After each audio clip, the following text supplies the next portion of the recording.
Welcome back, ladies and gentlemen, to WCS Winter, where you ask and we deliver. And my name is Fear Dragon. I actually have Mark Olbertz's jacket because I said I was feeling cold, so he gave me his jacket. I'm joined by In Control, who has not complained about the cold yet. I don't. I'm a polar bear of sorts. I like it cold. That's cool. Mm-hmm. Do you like it cold? No, actually. I think I like it a little bit warmer. You're a warmer guy? Yeah. You know, this isn't really doing it for me, though. Like, it's a nice gesture, but, you know, I feel like I need a scarf or something to, like, complete the ensemble. I think It's not a scarf, though. What is it actually called? What are those things called? What are a scarf? It's what Europeans wrap around their throat. It's not a scarf. It's a... No, it's not a shawl. Very American of you, though. Production's trying to help. It's like a pashmere or something. Pashmere? I feel like that's You're something making you up should know. words. No, I'm not. You just picked the word cashmere and picked something that rhymed with it. I'm on to you, Jeff. You're here to mess with me this I make a lot of stuff up, though. That's true. I'm ready. It's, you know, this time I wasn't, but it's fair enough.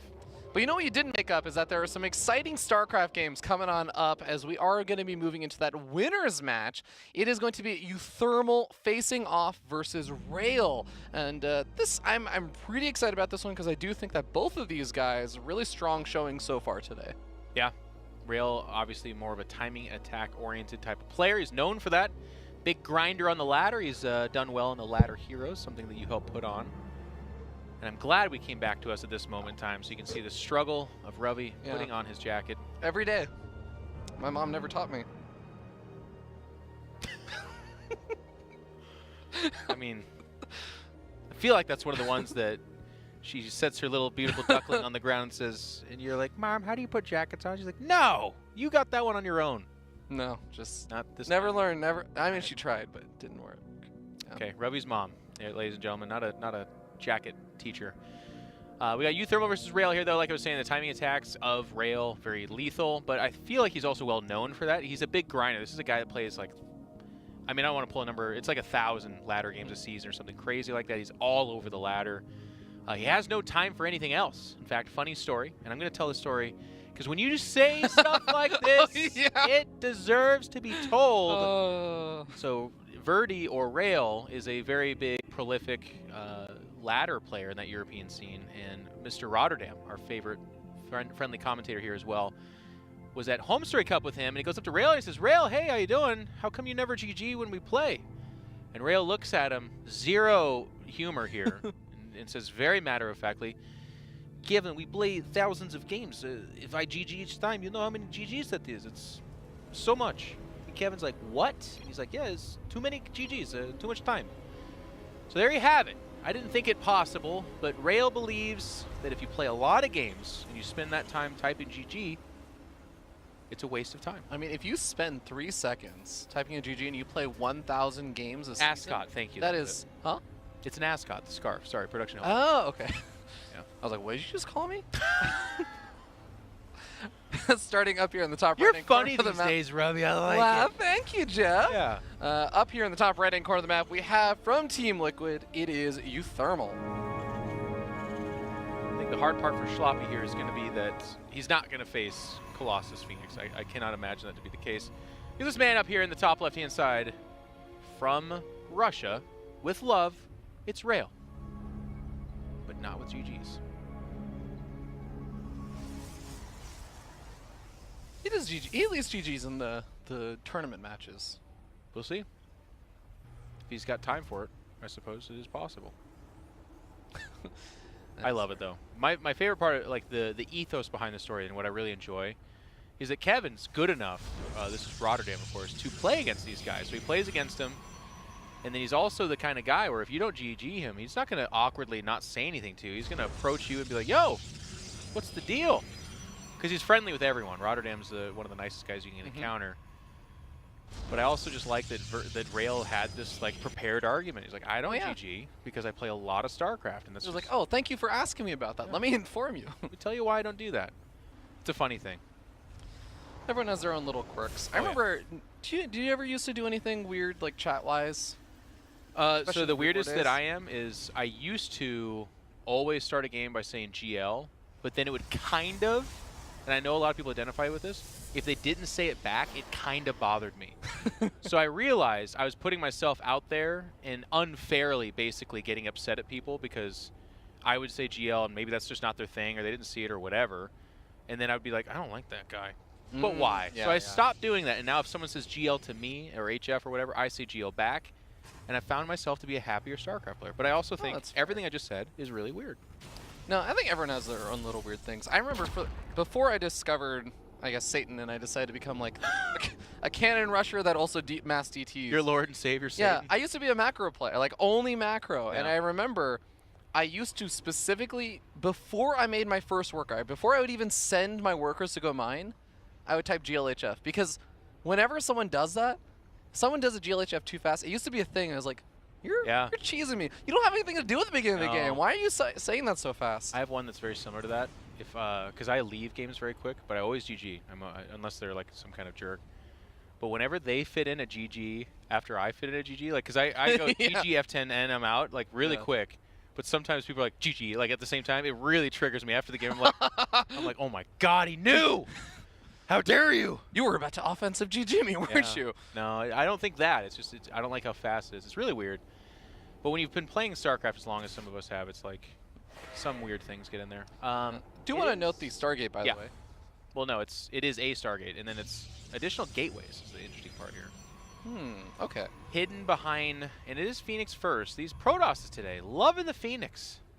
This is also a nice map because as much as there is like this kind of weird, dark, I don't know, demonic. Do you not know what that is? It's Amon, right? Yeah. Yeah. Or in a woman? In a different meta, that could be Kerrigan.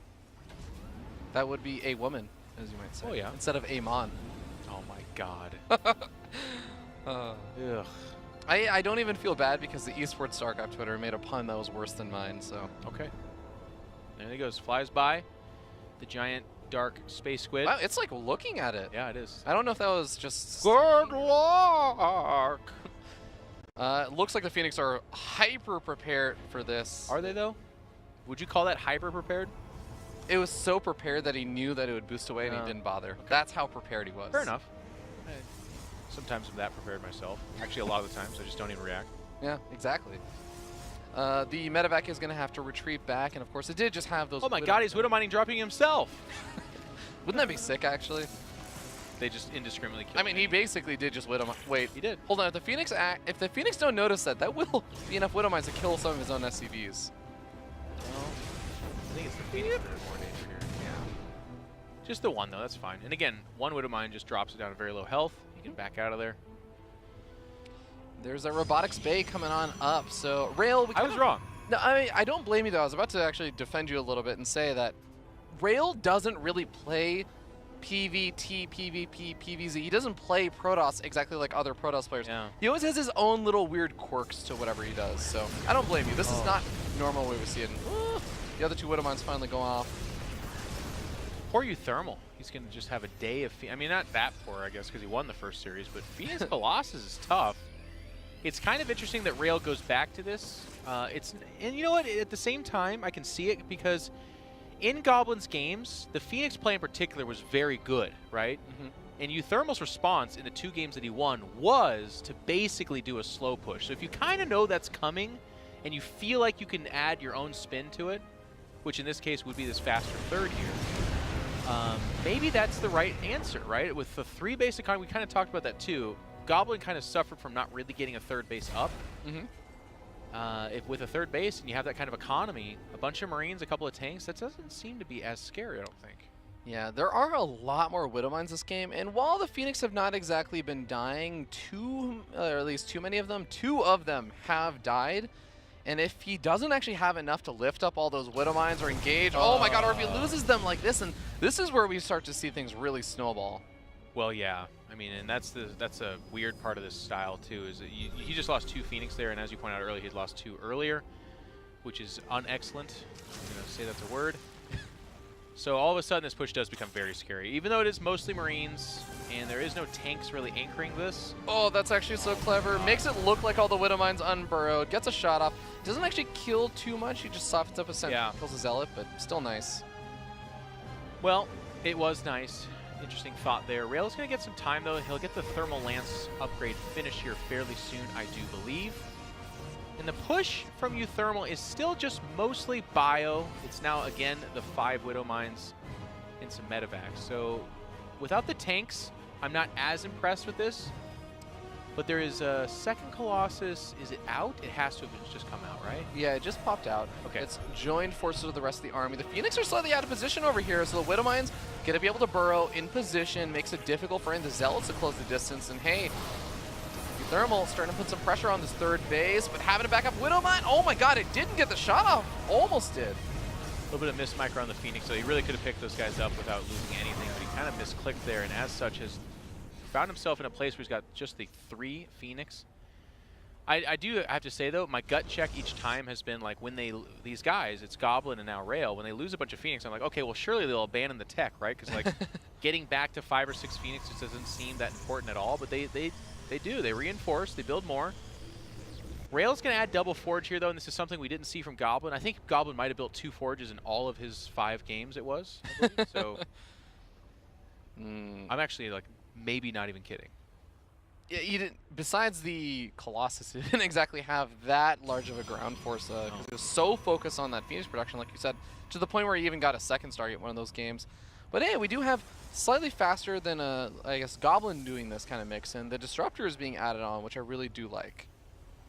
Especially versus uThermal, who is starting to add in those Marauders. We saw the kind of troubles that Marauders cause versus the Colossus. You're talking about how it's more difficult to make that work. Well, even just Colossus Disruptor as a synergistic composition is really scary because ideally you get in on top of those Colossus with your Marauders if you don't have Vikings, which so far we've seen from uThermal, he's not going to do that. And that's exactly when the Disruptors can really punish you, right? If you're coming in and trying to target down Colossus, a couple of Disruptor shots can just absolutely annihilate those key units. It is going to be Liberators coming out here from uThermal, and I would say that's the more traditional answer, by the way. Liberators is good in general, but if they go Colossus, this can be especially problematic because, sure, they take a few shots from it, but every Colossus that goes down is like a gigantic portion of your production. Yeah.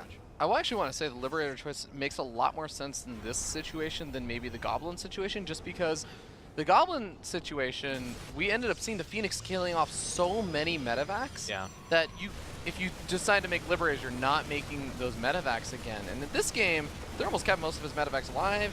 He doesn't really have to worry about reproducing them. And a Ghost Academy too. So this is just uThermal giving his best impression of a normal, top-tier, non-Korean Terran. You can see the Phoenix, you can see them falling off, right? Like they get a lot of free shots in on that left Liberator, but it still actually has a decent amount of health. And that's why I'm a little bit poo-pooing. Oh, wow. That was aggressive. That's a little bit too aggressive. I mean, this is a classic move, right? If you can do that and then have the Liberators choke up the ramp, then you actually just win the game because they can't get back up the base. This gets a little bit dangerous, though. He's still got one of those medevacs fully loaded, has the rest of the Bioforces unloaded, the Liberators re-sieging at the last second. Thankfully, I think Blink has not finished. Yeah, Blink is about to finish, but it wasn't finished in time. It's a lot of effort to kill a gateway, by the way. He's like threatening this drop, but it's been spotted for ages, and now he's just kind of sitting here, and he's clamped in a little bit by the army of Rail. His reinforcements are also going to be cut off, so he's going to rally those forward. I wonder if he's just going to try and pincer down on the south side while trying to force a lot more units in the main.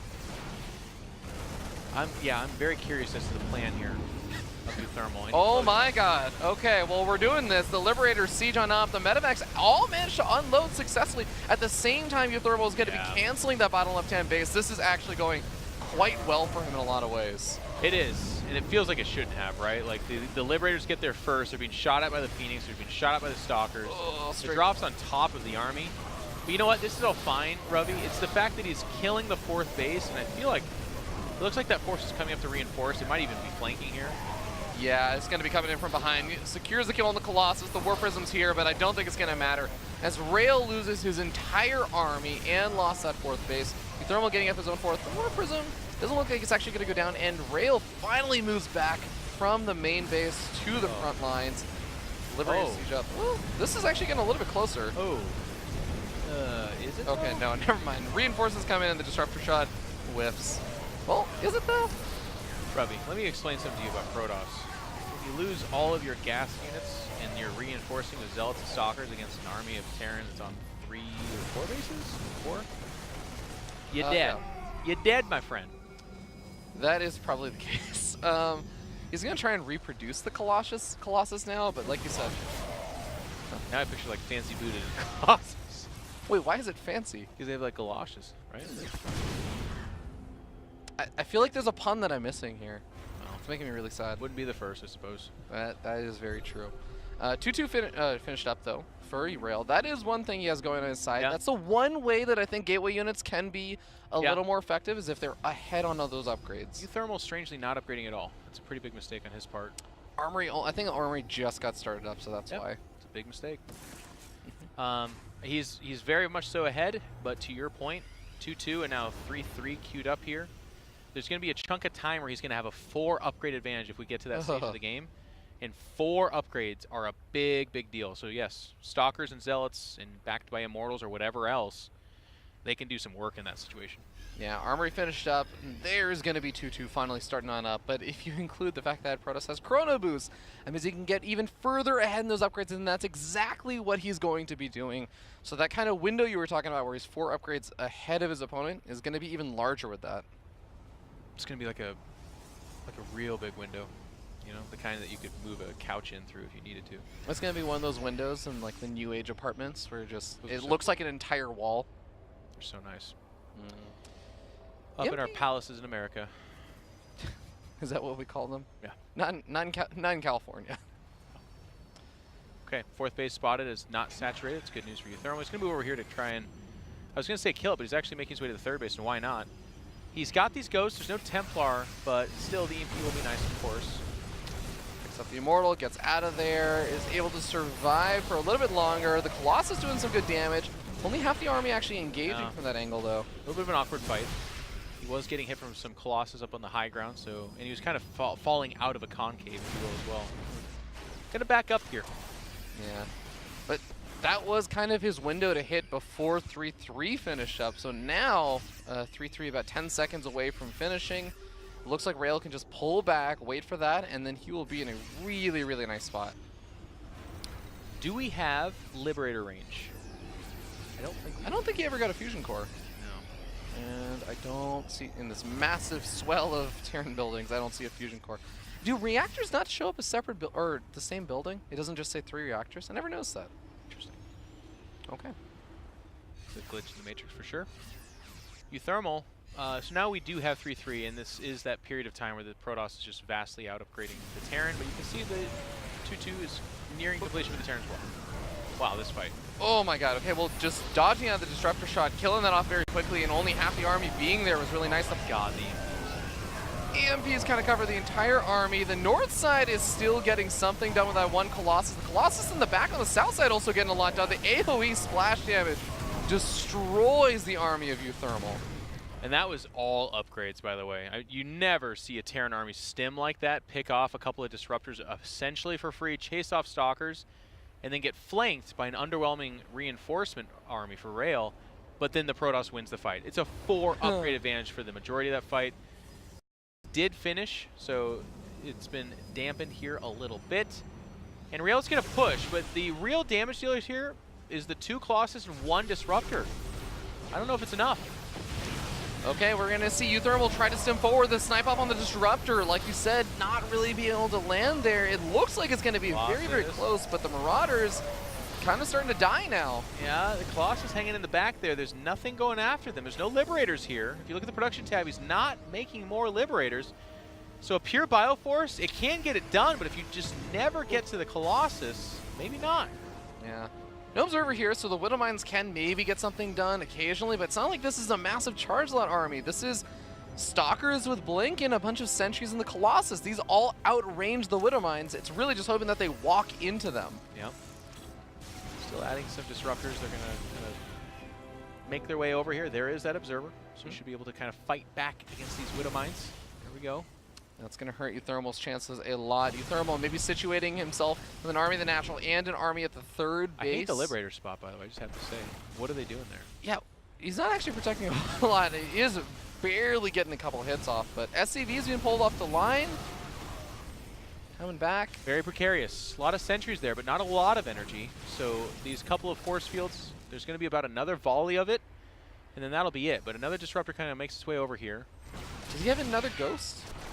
EMP the sentries or something? Making one right now. Okay.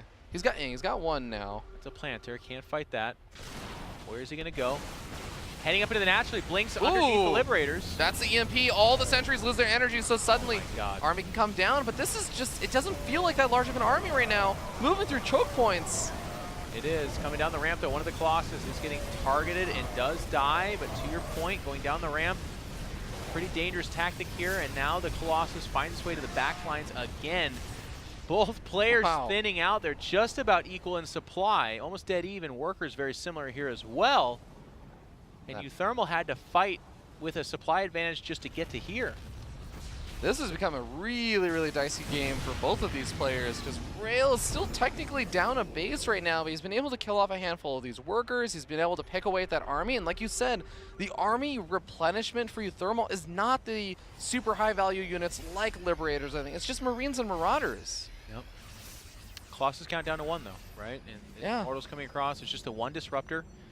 It's kind of a deceiving factor here, and the upgrade advantage is again, slipping away. 3 attack is nearing completion for a Terran player. Pretty uninspired shots with Disruptor. I mean, that was nice, but it was like the best one we've had so far. Yeah.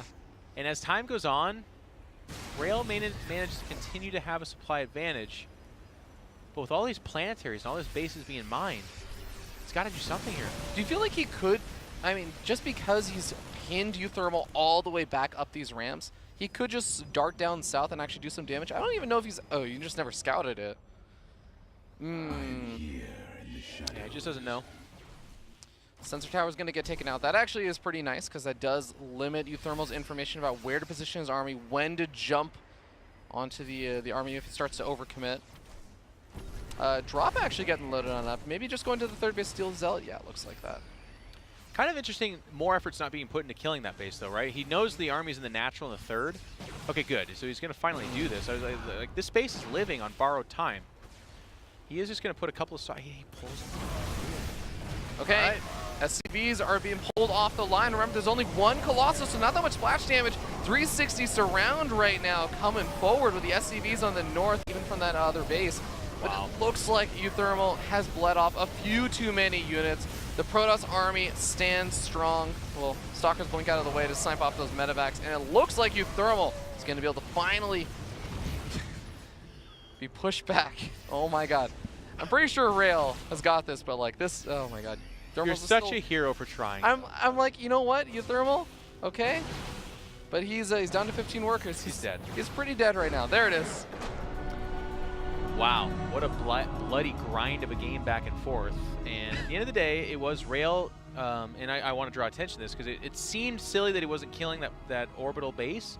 And I still do think he probably should have thrown like 3 or 4 Zealots in it, but, and I love this, he knew that if he anchors down between the natural and the third and never lets those armies join up and just constantly force fields ramps and takes favorable fights in that way, that was going to be his path to success and to win. And it looked a little silly at times, but he was so clearly kind of committed to that it worked. Great play by him. He takes out uThermal in that first game, and it was looking like uThermal had a pretty good win for a lot of that, but Rail marches it back. Absolutely, and this is a really, really nice win for Rail, just because Rail, he's beaten uThermal once in a tournament back in 2012. Oh, wow. And after that, he's lost every single other time they face off against each other. The other 9 times, uThermal has come out on top, never dropping more than a single game to 5s. So if he's able to take this, that would finally put an end to that that 9-1 series score that they have against each other. Finally put an end to it. Yeah. That's what we were really doing here. Hello, everyone in the Twitch chat. Thank you guys for joining us. We are kicking off 2019 with a wonderful WCS winner. It's been really nice.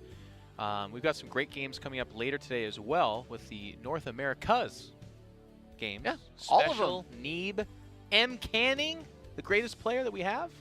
Pretty good. And Eric. Eric's great too. Eric's great too. Eric's a good guy. No, Americas is going to be a lot of fun. And like you said, a lot of different regions being represented there. Recently learned that Tudming, yeah. Oh, I said Neeb. It's not Neeb. Yeah. My bad. No, not Neeb today.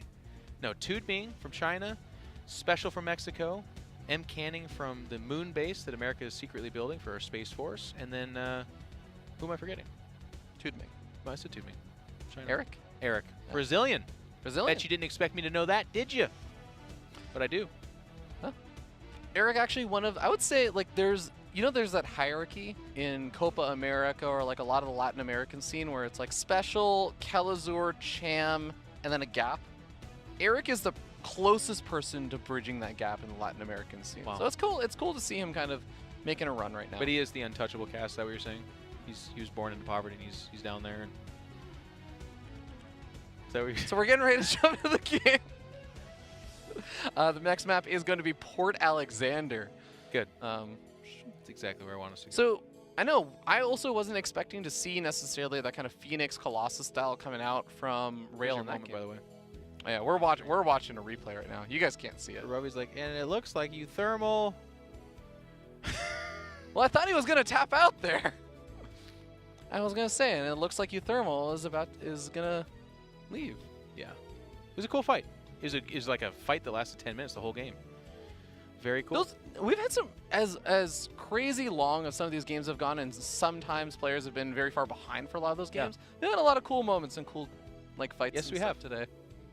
Yes, we have. And we are in the game. So let's get off the screen of these two handsome blokes, as they say in the Queen's country, and get inside the battle nets. In the top left-hand side, needing to claw his way back in this winter match from Amsterdam, it's uThermal. Roddy would be quick to correct me that Amsterdam is the name of the entire country of the Netherlands. That's what I heard. Yep. Starting down here in the bottom right-hand corner of the map, we have the red Protoss player from Team Jira. It is Rail. It's in a 1-0. What team is that? Jira. Gira? I don't know. Here we go. All right. We got a Proxy. Oh, Proxy that gets immediately spotted. Insta GG. What if he did, though? He doesn't. He doesn't GG. That hurts so bad, man. No, not Rail GGing. That'd be uThermal. Oh, no. uThermal didn't GG last game. Did he not? He didn't. Did he not? He's taken a page out of Rail's book. Should we He's like, check you know his what? Twitter? You know what? That sounded like some pretty solid advice. Heard what Roddy said. uThermal, by the way, one of my favorite balance complainers, because he says all of it with a huge smile on his face, but he's actually seething inside. They call him, he's called Angry Mark, I believe. He used to, okay, that's because One of he his nicknames, used to Angry be Mark. he used to be a Rager. He's not anymore. You know what?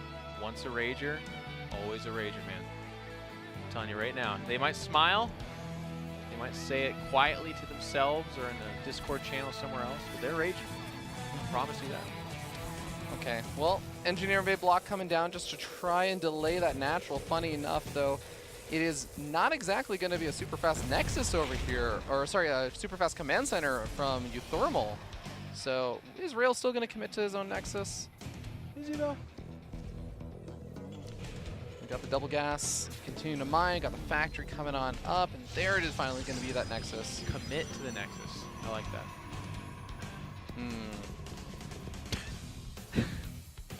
I feel like that's just being a caster to be a caster, right? Commit to the Nexus. Commit to the Nexus? What does that mean? Or are you saying that That's after he builds, a he's Nexus like, I'm is gonna a- let this finish? A Nexus is a long-term relationship, man. It is. You're making a 400 mineral commitment. It's a big one. Rings don't cost that much. Well, it depends on how much mineral is, I suppose. Probably a lot, right? Because if you consider inflation, then a mineral in the future can be worth a lot now. Yeah. I was hoping you'd take that somewhere interesting, Robbie. You didn't. You were that bus driver by yourself on the street corner, like the door flops open, you're like, mineral inflation, right? Am I right? Like, I'll take the next one. You're like, okay, have a great day. You drive off. That is an accurate depiction. All right, well, Reaper comes on in, just barely misses the scouting of the Twilight Council, gets thrown down by Rail. He as it's commits on to a the way Twilight out. Council here. Not as big of a commitment. Sorry, That's I'll let really- it go. I'll let it go. That's okay. All right. 2 stalkers are shown, though. What do we think uThermal thinks when he sees 2 stalkers? Does that change his mind? I mean, he's still going to have like that sort of barracks factory set up before the command center. He's still going to have that delayed stuff, so. Yeah. Change his mind about what? Well, I mean, change his mind is, I guess, the wrong way to word it. I just more mean, does that tell him something? Does he think that there's a proxy Stargate? Does he think there's DTs coming? I don't think so. Okay. Charge slot. Ooh, baby. That's different. Charge slot's coming out. He's still mining gas in the main base. I know that there are some kind of cheeky all-ins. So you pull off the gas geyser after you get your robo up, you get up that warp prism, and you say, let's make as many zealots as possible. Oh, actually, you know what? I have seen Rail go for this build or this style before. He likes to do that same kind of charge slot attack, but he also gets up like 6 or 7 sentries and goes for it. Okay. So that's why he leaves some workers still in gas. Okay. Interesting. A lot of Terrans, if they add a 3rd command center in that time or are going for something more tech-oriented, like Cloaked Banshees or a tank or 2, they can get overwhelmed.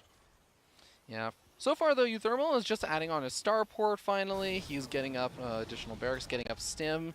And Stim, I believe, should be finished up before this hits, because you still want to be able to wait for not only... You think so, Ravi? I think so, because you still waited for the Warp Prism, right? Yeah, well, let's take a look. Stim's about... It's like a halfway it's more than halfway finished. Is it about 15 seconds away from finishing? The Warp Prism isn't going to take 15 seconds, Jeff. Come on. Well, I think you'll find that the time between Stim finishing and the attack hitting is going to be quite significant. Especially since the robotics Blink go down in double gases. Okay, there. So as I said, this is not going to be the build I was talking about. I got so excited because I just saw Rail do that build like a week ago. Hold on for Stim here. Hang on. Here it comes. All right. Blink going to be coming on up. In your defense, though, it's a weird way that Rail's doing this. Like, he goes charge first, right? And does nothing with it. Nothing at all. Follows it up with Blink, which makes sense if you're going to go Colossus. But then he's going Colossus after opening up charge. You think it's going to still be Colossus in this situation? I mean, it could be Disruptor. But based off of what we've seen, it's probably Colossus, right? Yeah, I think so. We'll see. This is the moment of truth right here. Robotics facility. Build something. Oh yeah, it's Colossus. Queued on up. Yep. There's Thermalance. Okay.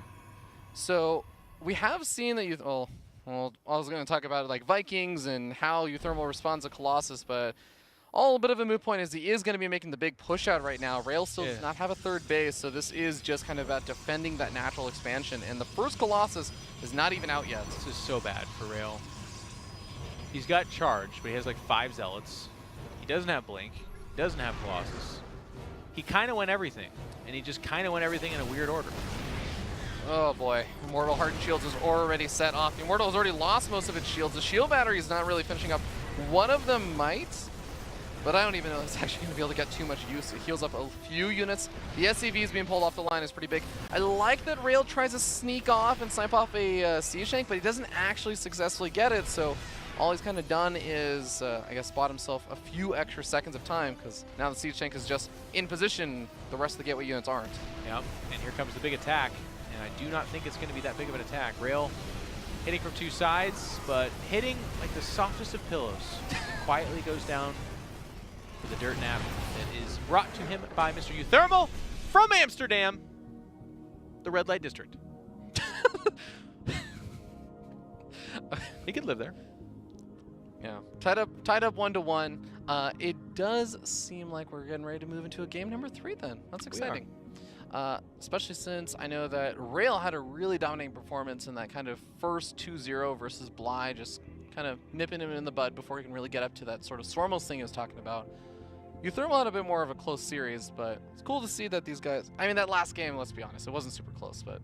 No, it was not. It was more... It was interesting, too, because Rail, to me, is such a design player. Like, you weren't wrong when you were talking about the Sentries Zealot all-in.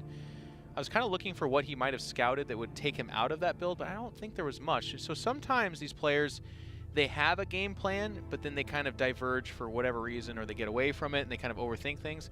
That game, to me, was Rail overthinking things. It's like, it's not like he lost because he upgraded charge. It's 100-100. It's a fast upgrade. That's not that big of a deal. But the army that he had was kind of 3 sentries, kind of 4 stalkers, kind of 5 zealots. You need something much more substantial, obviously, if he would have been chrono boosting out Immortals, something. Anyways, not to spend too much time on that game, but it does mean uThermal is able to tie it up and we go to game 3, which is pretty cool.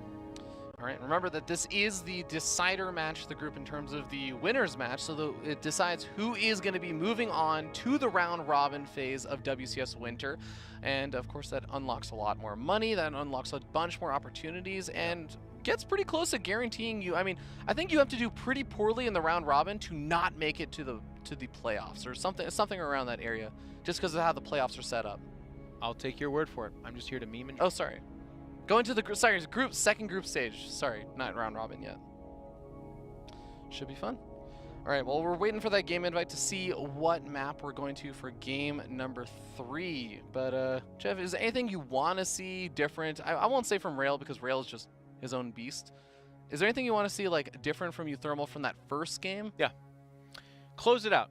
He's the best player in this group. He is the best Terran in Europe, and it's been a little bit kind of close, right? The Goblin series was pretty close. It was a little bit weird. Rail had we're having a close series here as well. Show us something impressive. I want to see uThermal start off 2019 with the big first place in the group, beating some players that he should beat, and making his way further into the tournament. Yeah. I guess we kind of saw uThermal attempt to do some of the new stuff, trying to make use of those Thors and doing things like that, but none of them have really worked, and it seems like the standard solid play has actually worked better than anything else. I feel like every time he's gotten cute in these games, it's been to his own detriment. And then every time he's like, all right, Liberators and Bio, it's been pretty good.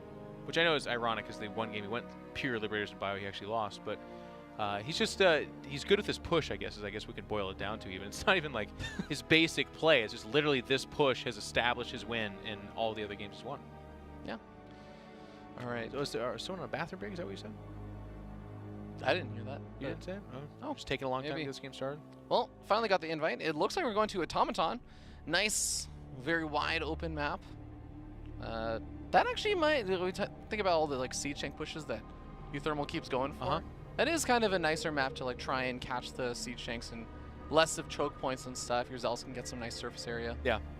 If I had to guess, uThermal's going to come right back to that marine tank push. I mean, this was the most committed one, other than I think he didn't even bring this many SCVs in the blockade game, because this was like most of his, not even most, but half his SCVs or whatever. It's a lot. It's an all-in, but it's at the right time. All right, Automaton is getting loaded on up. Ladies and gentlemen, game number 3 of our winners match to find out who is going to be knocked down to that decider match and have to play for a second chance to make it out of the group, and who is going to be able to move on right here, right now. Those eyes of Rail, man. Piercing. Yeah, he's got a look there.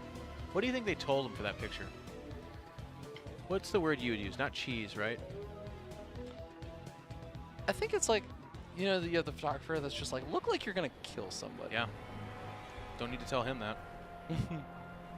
All right, ladies and gentlemen, we are moving into game number 3. Starting down here in the bottom left-hand corner of the map, it is our blue Terran player from Team Liquid. It's uThermal. Had a great 2018. Looking to continue that in 2019 here. The top right-hand side, kind of a newcomer a little bit. He's been in some Challenger, I think, but maybe not too far into the tournaments. It's the Russian Protoss Rail. 25 years young, this guy. Been around for a long time. I feel like Verdi has just been one of those names that's been around the scene for a very long time. Oh, yeah. Always streamed. Sometimes commentated, if I remember correctly, as well. Really? I think so. Don't quote me on that. Yeah. So far, he is just going. He's going for the second pylon way on the other side of the map, and I think I maybe missed seeing the timing of that pylon, but did he get a second pylon before his first gas geyser? I did not see that part, but I believe this will be a gateway and cybernetics core over there. Actually, it's 2 gateways. Well, it's a second gateway, excuse me. Yeah. But he's got to get the cybernetics core down, right? Like, there's not a single zealot gateway proxy all-in or anything, right? No. Okay, well, there's going to be one zealot coming in from this side of the map, so it's not on the other side because that gateway is, of course, still building. I bet it's timed out, so this zealot gets out with a stalker, and then it's joined by 2 additional stalkers. Like, it's probably a pretty quick hitter. And I did not pay enough attention to see if uThermal had been SCV scouting. I don't think he has been. I don't think so, no. Not in any of the games, at least, that we've seen so far. Which means this is a pretty cool read by Rail. We'll see how things work out. The first Reaper is, of course, going to make its way all the way across the map and run into... Well, okay, the Zealot is going to take a more roundabout pathway. Yeah. So it's going to be able to avoid that Reaper. It's not going to have to buy any time. Like you said, Stalker going to be coming out from the main base as well as that natural expansion. I think the Stalker at the main should be able to catch the Reaper. Oh, yeah. Much like Stim the game before, it will not be close. Unless this happens. I don't know, Jeff looked pretty close. It's pretty close now. Ooh, gonna be able to kill off one probe immediately without really taking too much damage. The Stalker turns around, the Zealot and the others, or sorry, the probe and the Stalker are doing some damage on the other side of the map. That's good. Yep. And we'll have to see what he does at that ramp as well, because if he's able to jump on top of... Ooh. That SCV building the factory is sometimes going in range of the Stalker, but it does complete the factory in time. Ooh. That is a big boon. Tech Lab, though? He's trying to go for siege tanks? No, maybe Cyclone. Or Cyclone? Yeah, sorry. Maybe a Cyclone, but that is ambitious. I mean, I guess a Hellion doesn't super help here. A Widow Mine's a little bit of a liability. He's going to take some damage, though. Reaper is moving its way all the way back across the map as we end up seeing a Marine taking some damage from those Stalkers. There's no bunkers or anything for these Marines to retreat back to. Zealot finally goes down, so that's a lot of the damage output on the actual supply depot and the reactor coming down. Probe is actually still here, funny enough. Yeah. A little bit sloppy to lose that Zealot. I don't think it's the difference between like a win and a loss here. Cyclone is actually it's a tank, excuse me, it's a tank that's going to pop out. And that will shut this down. There will be nothing more to continue after that. All right, supply depot starting to burn down. He's going to send some SEVs to repair that. The command center, of course, did get canceled from the low ground, so he could restart it back up in the main base. And there is that Twilight Council coming down for Rail, and I believe the Reaper did survive. He's trying to get some more scouting information. Oh my god, that was actually really big. Grenade. Well, now we can see that there's no natural and see that it's still just going to be a one-base all-in, which is not what I think uThermal would have otherwise expected. No. And this does take the game to weird territory, so I kind of like it, by the way, for Rail. I like that if you're going to game 3, get things stressful, make them weird. Damage output is not high enough. And there it is. Sees no natural. Doesn't know exactly what the follow-up is, but after seeing so many Stalkers, you think it's like maybe a decent guess. Could be up against Blink. Well, did he see so many Stalkers? I guess he saw 2 or 3. He saw 2 or 3, yeah. But that was also off of like a 2-gate thing. So I don't necessarily think you look at that and say, I think he's going to go Blink. And he only saw the one Stalker across the map, which could have been one of like the original ones returning. So I don't think he knows just yet. But to your point, Ruby, it definitely has got to be one of the things he's thinking is possible. Yeah. Luckily, he did, even before actually scouting out no natural, already start up that siege tank production. Has a second one now finished up, has a bunker up because he knows that there's going to be some potential for aggression. He can just make SCVs from his main base. He's got the double mules. He can survive for a bit like this. He can, but this is kind of the funny thing. Rail's really good, but I think a player like uThermal would look at him and say, I'm the better player. You know, if I play really, really safe, I should win from here. But the kind of interesting thing is that a lot of these players have gotten to a level where if you play too safe, it goes from being the right call to absolutely the wrong call. I don't know where that line is here. I'm just saying that uThermal needs to be careful not to play too safe against a player like Rail. Yeah, he's going to finally start moving down to establish that natural expansion. And exactly what you were saying, Rail did grab his own Nexus well before this natural expansion was finally established over here and secured for uThermal. uThermal moved in with a Viking earlier, did some probe damage, but I would say most importantly, scouted out Robotics Bay and said, like, okay, cool, you're actually teching out. I know what you're doing. Oh, wow. This is nice. Getting a Terran to have to move back and forth against Smiths to be killed like that, very nice. Oh, and these Marines do not fare too well versus Stalkers. The Cyclone helps out a lot, so do the Siege Tanks, but without Stim or Combat Shields, the Blink Stalkers really can do quite a bit of damage to those Marines. Yep. The kind of nice thing here, too, is now uThermal has in the back of his mind that Rail is threatening to blink in and do that kind of damage, so it gets you to stay back a little bit, makes you wary of going out with Medivacs, and then all of a sudden a Pros player can sneak in a third or get some double forges going. All those kind of things become much more viable when you're not in danger of being attacked. Okay, I'm not sure if Rail is just lacking on gas right now because he hasn't taken the gas out of natural, but still not starting up a second Colossus. I think it's just the gas because he started up Thermal Lance and Charge. You're right. But, you know, getting up that Colossus count as soon as possible is definitely a big part of his game plan. So, all right, finally starts up that second Colossus. uThermal still in its siege tank production though, and that is going to sort of, it oftentimes forces the Terran player into just going for that big attack though, right? And I do think you're right. Well, as we say it, there's actually command center being built. Oh man, that's actually, okay. Command center finishes up, I guess.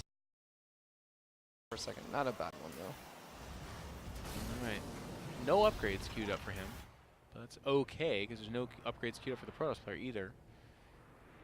Both players kind of getting away from that. Very weird game. I like that well, I guess uThermal should know that there's an observer there now.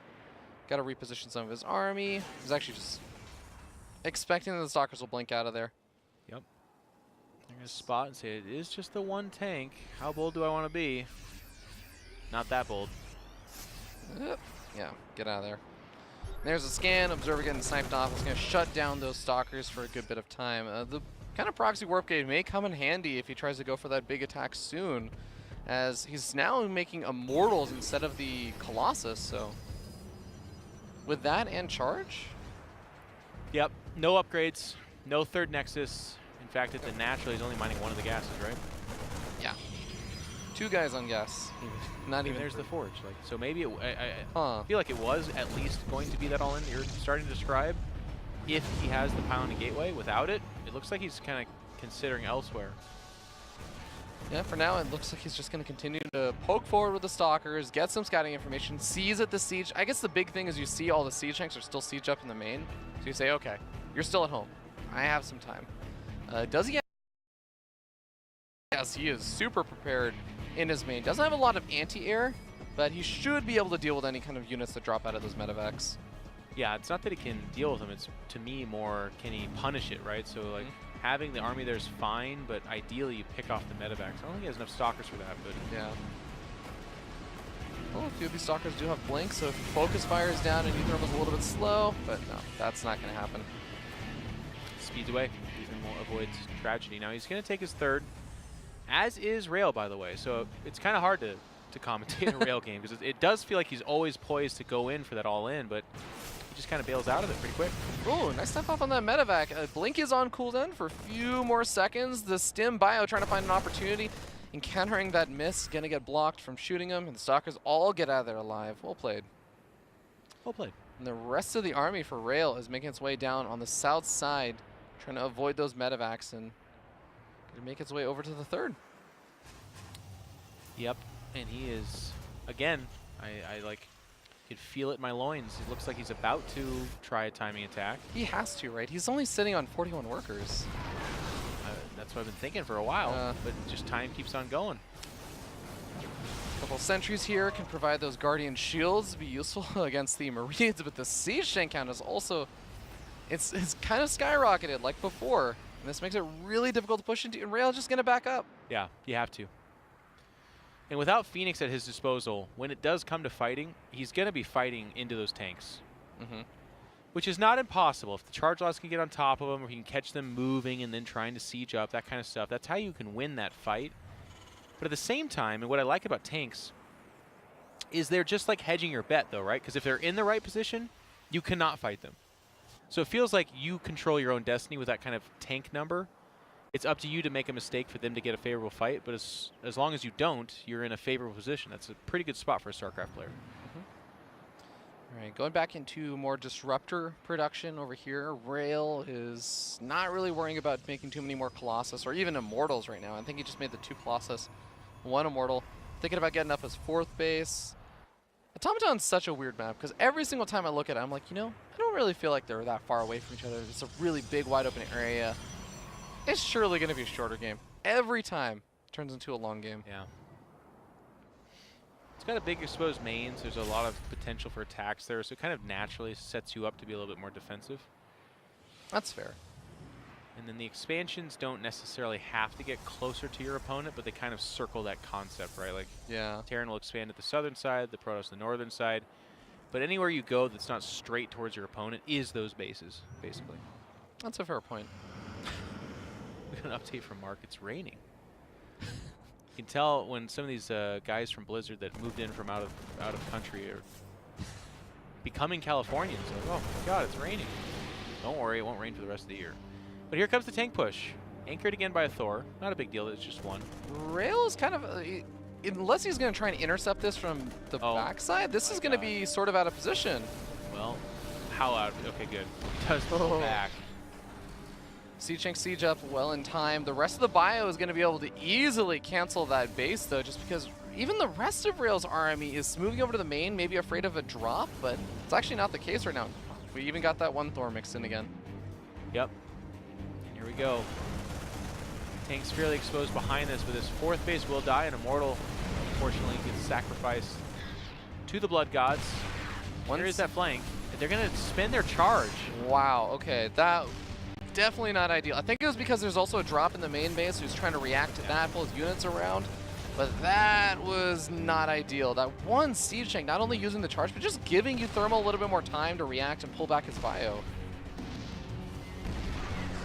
This is a tough one for Rail to crack, and now he's going to be moving through a choke point of that ramp against this many siege tanks. The siege tank's on siege. The Phoenix sees that, but it sees it 3 seconds too late. Oh. And now everything is going to be able to get back in position. A little bit of a goblin moment here, too. And I get it. You know, Rail can't just A-move into this and hope to win. For me, personally, against that many tanks, I feel like you have to counterattack. Or you have to force the Terran into a weird, situation. DTs on top of tanks. Oh, something. He's committing, but a lot of the South Army engages way before the North Army is ready. The Zealots do get in on top of those siege tanks. Disruptors getting a few shots off, and he is going to be able to clean up a majority of that army for uThermal. A little bit of a weird choice from uThermal. He had the majority of his tanks on the northern side of the battle, and he kind of pulled the Bioforce to deal with the southern side, which allowed the charge lots to jump on top of those tanks and take that favorable fight. So uThermal keeps opting for this mass tank style, and it's done well for him, but it keeps feeling like it gets weird where he's like out of position one time and just loses. Oh, Command Center not quite finished morphing into a planetary fortress and doesn't have the SCVs there to back it up and repair it, so he ends up having to cancel at the last second. Stalker's going to be able to bring in the main base, and hey, you're talking about that siege tank production. Well, sniping off a couple of tech labs may not be the worst thing in the world for that. It'd be good, but uThermal was safe. He left the tank back at home, so the damage is going to be fairly minimal, at least for now. Oh, until there's a Zealot warp in, but now we end up seeing the Marines start to come forward. Still makes it a little bit difficult, and we end up seeing the army also trying to engage on the right-hand side at the exact same time. Disruptor Shot's not getting a whole lot done. A lot of the siege tanks getting cleaned up, but with all the Zealots gone, now it's just Stalkers on their own, and that is not going to work. And this fight turned on its head pretty darn quick for Rail. He's going to sit there a little bit, and he might lose the Colossus as well. As they say that. And then you're like, oh, right, Colossus versus Marines. Oh. Able to win that fight. Zealot's getting warped in the main, too. He's down a good 40 or 50 supply. The fight Planetary is going to go down. Is looking okay-ish for Rail. I don't know how. There has to be a drop or something behind this. I have to find a way to blame Ravi. No, this is... He's at 68 supply, mate. He's got 32 army supply. That's it. I think this is half of the army supply. Yeah. Well, each Colossus is 24 supply, so... Well, at this point, now uThermal is defended against the drop. He's pushed back the Warp Prism. I think we have a bunch of these like pylons ready to sit back and scout for drops, but it's not a drop. It's a full frontal attack right here. uThermal. I don't think he has any, I don't think that Rail has anything else left to buy time. Just make Vikings, please. Just make any Vikings at all. Those Colossus did some serious work versus Marines. That was a little disgusting to watch.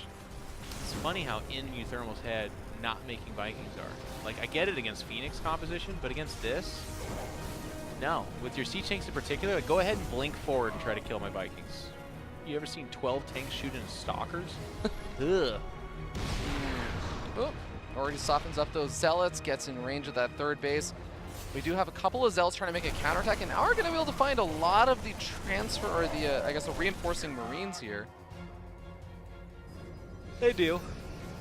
But uThermal's in a critical spot here. This is not like the maps before. That spot right there, you have to go around a bend and over some pretty significant space. You're taking so much damage while you do that. Here we go. Rail's going to try to jump on top of this, but that concave, those tanks, not today, Rail. GG is called out, and uThermal bumps and bruises his way to a first-place finish in the group. So it is the result we expected.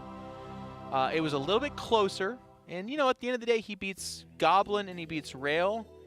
these are, and I'm not going to try to poo-poo this too much because again, congrats to uThermal, but that's not your showtime.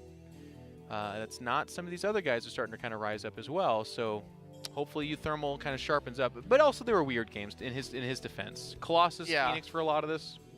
For pretty much every single game, yeah. Absolutely. Either way, though, congratulations to uThermal. Is going to be moving on to Group Stage 2. Rail, if you're a big fan of him, or if he's won you over with this sort of weird and somewhat unorthodox playstyle, then don't fear too much, because he's still going to be moving to that next match. He's going to be playing to see if he can make it out of the group still, as he has to beat Bly. And that's going to be, like you said, that rematch. He beat Bly really hard, but this is the thing. Remember this, and I'm going to say this right now. Guys, start giving me credit for this. Bly's going to win this. Bly, this position where you knock someone in the lower and then they come back, it always happens. Right here, Bly beats the group curse.